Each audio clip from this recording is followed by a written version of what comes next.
नमस्कार दोस्तों, my name is Lavanya और आज हम जान रहे होंगे कि कैसे एक बहुत छोटे से स्टार्टअप ने हिंदुस्तान यूनिलीवर जैसी बड़ी कंपनी को हराया, उसको एक पर्टिकुलर डोमेन से किक आउट किया।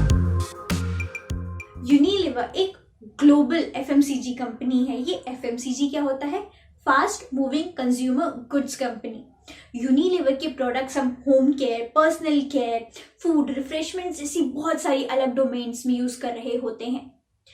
यूनिलीवर लेकिन इतनी बड़ी ब्रांड बनी कैसे? बेसिकली ये अलग अलग रीजन्स में जाती है, कॉन्टिनेंट्स में जाती है, कंट्रीज में जाती है। वहाँ के जो स्ट्रॉन्ग बिजनेसेस हैं, जो बहुत अच्छा फंक्शन कर रहे हैं, उनको एनालाइज करती है, उनको अक्वायर कर लेती है, उनकी नेटवर्किंग को और अच्छा करती है, उनके रूट्स और डीपन करती है, एक प्लेस को स्टडी करती है और हमेशा के लिए उधर ही बस जाती है। इससे उनकी कंपनीज को भी फायदा हो रहा होता है, उनको भी फायदा हो रहा होता है।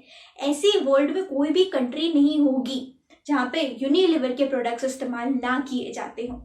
क्वालिटी वॉल्स, पॉन्ड्स, लिप्टन, किसान जैसी और कई ब्रांड हिंदुस्तान यूनिलीवर के अम्ब्रेला के अंडर फंक्शन कर रही होती हैं। हिंदुस्तान यूनिलीवर के ही एक डेरिवेटिव है। हमने हिंदुस्तान इसलिए ऐड कर दिया क्योंकि वो हमारे भारत में है। छोटी कंपनी के बारे में हम बात कर रहे हैं, उसका नाम है मैरिको, जो पैराशूट ऑयल बनाती थी। लेट 90s में काफी तगड़ा एक्सपैंड कर रही थी, इतना ज्यादा कि इंडिया का पूरा ऑयल मार्केट शेयर में से 48% सिर्फ और सिर्फ पैराशूट ऑयल के पास था अकेले। मैरिको को इतना तगड़े तरीके से परफॉर्म करते हुए देखकर हिंदुस्तान यूनिलीवर की नजर उन पे पड़ी और उन्हें लगा कि चलो हम करते हैं मैरिको को अक्वायर। इस प्रोसेस में उन्होंने सबसे पहले अक्वायर किया टाटा ऑयल मिल्स कंपनी यानी टोमको को, जिसका मेजर प्रोडक्ट हुआ करता था निहार ऑयल। निहार ऑयल का ऑयल मार्केट साइज था 7% और प्रीडोमिनेटली ईस्ट इंडिया में यूज हुआ करता था। उन्हें लगा वो निहार की और सेल्स करेंगे और मार्केटिंग करेंगे, मैरिको के शेयर प्राइस डाउन जाएंगे, हम मैरिको को खरीद लेंगे। और वो मैरिको को इसलिए नहीं खरीदना चाहते थे क्योंकि उन्हें पैराशूट ऑयल चाहिए था, पर वो इसलिए खरीदना चाहते थे क्योंकि जो मैरिको के पीछे के ब्रेन्स थे वो बहुत ज्यादा शार्प थे। ऑल्सो उन्होंने जो एक्विजिशन कंडीशंस बनाई वो दो तरीके से बनाई, पहला इनडायरेक्ट प्रेशर से और दूसरा डायरेक्ट प्रेशर से। आइए समझते हैं कि कैसे हिंदुस्तान यूनिलीवर ने मैरिको को अक्वायर करने के लिए मार्केट में इनडायरेक्ट प्रेशर्स लगाए। पहला तरीका, उन्होंने निहार ऑयल के एडवर्टीजमेंट्स को डबल रेट पे चलाना शुरू किया as compare to Parachute oil. इससे लोग जब मार्केट में ऑयल लेने जाएंगे तो वो निहार को ज्यादा बेटर तरीके से आइडेंटिफाई कर पाएंगे as compare to the Parachute oil. दूसरा तरीका, उन्होंने एक और कोकोनट ऑयल ब्रांड जिसको हम कोको केयर के नाम से जानते हैं उसे भी अक्वायर कर लिया। छोटी छोटी कंपनीज को अक्वायर करो, उसकी मार्केटिंग ज्यादा करो, अपना प्राइस बढ़ाओ, जिससे eventually market price of Marico will fall down. तीसरा तरीका जो उन्होंने अपनाया वो था, उन्होंने मार्केट में र्यूमर्स स्प्रेड करना शुरू किए। कैसे र्यूमर्स? कि पैराशूट को अब हिंदुस्तान यूनिलीवर अक्वायर करने वाला है।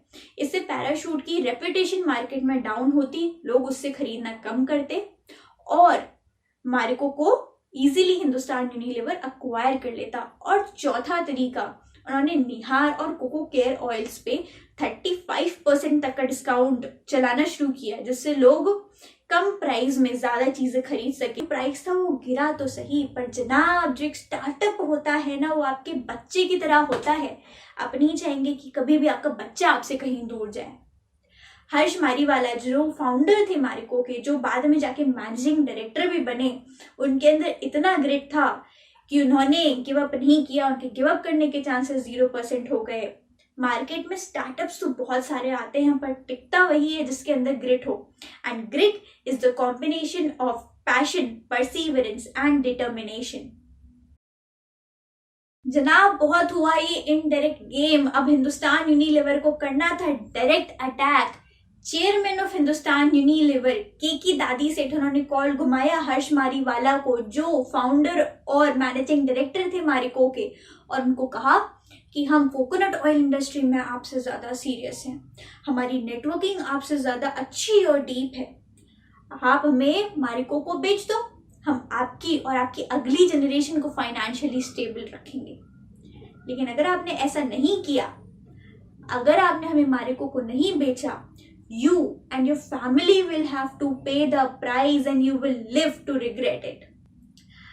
पर जनाब ये जो सीरियसनेस आई है कुछ महीनों में, कुछ 1-2 सालों में, क्या ये हर्ष मारीवाला के 25 साल के एक्सपीरियंस के सामने टिक पाएगी कोकोनट ऑयल इंडस्ट्री में? क्या इन दोनों में कट थ्रोट कंपटीशन हो पाएगा? मारिको के पास कुछ एडवांटेजेस भी थे।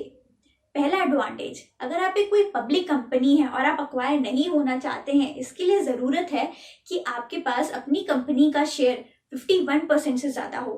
हर्ष मारीवाला के पास ऑलरेडी 65% का शेयर था। दूसरा एडवांटेज, हर्ष को ऑलरेडी 25 साल से भी ज्यादा का एक्सपीरियंस था कोकोनट ऑयल इंडस्ट्री में। और तीसरा कि उनकी नेटवर्किंग सिर्फ ऊपर ब्रोकर से नहीं, कोकोनट ब्रोकर से नहीं, जबकि ट्रेडर्स और फार्मर से डायरेक्ट थी। मारिको ने एनालाइज किया कि क्या उनका कंपटीशन सच में केके दादी साइड से है, और उन्हें जवाब मिला नहीं। उनका कंपटीशन तो दरअसल केके दादी साइड से 2 मैनेजर नीचे था, जिसके पास बजट तक का कंस्ट्रेंट था। एज अ रिवेंज उन्होंने अपने एडवर्टीजमेंट को और स्पीड अप किया और अपने एडवर्टीजमेंट में इमोशनल ट्रिगर्स भी यूज किए। उन्होंने कोकोनट की प्रॉपर्टीज जैसे सेल्फनेसनेस, प्योरिटी और प्रॉस्पेरिटी का भी डिपिक्शन किया। साथ ही में अपने पैराशूट बॉटल ऑयल की जो डिजाइन थी उसको और स्लीक बनाया, उसका प्लास्टिक कंटेंट और कम किया, और साथ में ढक्कन को नाम दिया शुद्धता की सील। उन्हें पता था कि इंडिया में मेजॉरिटी गांव ही है और छोटे टाउन से, तो उन्होंने अपनी नेटवर्किंग को उधर और डीप किया। और साथ में एक ऑयल था जिसका नाम था ऑयल ऑफ मालाबार, उसे भी अक्वायर किया। इतना सब करने के बाद मारिको का शेयर प्राइस 48% से सीधा 52% बढ़ गया। हिंदुस्तान यूनिलीवर ने डिसाइड किया कि अब वो सिर्फ ग्लोबल प्रोडक्ट्स पे फोकस करेगा और निहार ऑयल को ऑक्शन करेगा। अब हर्ष मारीवाला को इसमें एक अपॉर्चुनिटी दिखी, क्योंकि निहार ऑयल के पास खुद की एक ब्रांड नेम थी, प्लस अपनी डोमेन में एकमात्र ऐसा ऑयल था जो परफ्यूम्ड हुआ करता था। तो हर्ष मारीवाला ने, या फिर यूं कहूं कि मारिको ने, निहार ऑयल को 2016 करोड़ में खरीदा और मारिको का शेयर प्राइस, मारिको का ऑयल मार्केट में शेयर प्राइस 52% से बढ़ के 60% हो चुका था। This is how an Indian company defeated an international brand. And that's it from this video. I'll see you in the next one.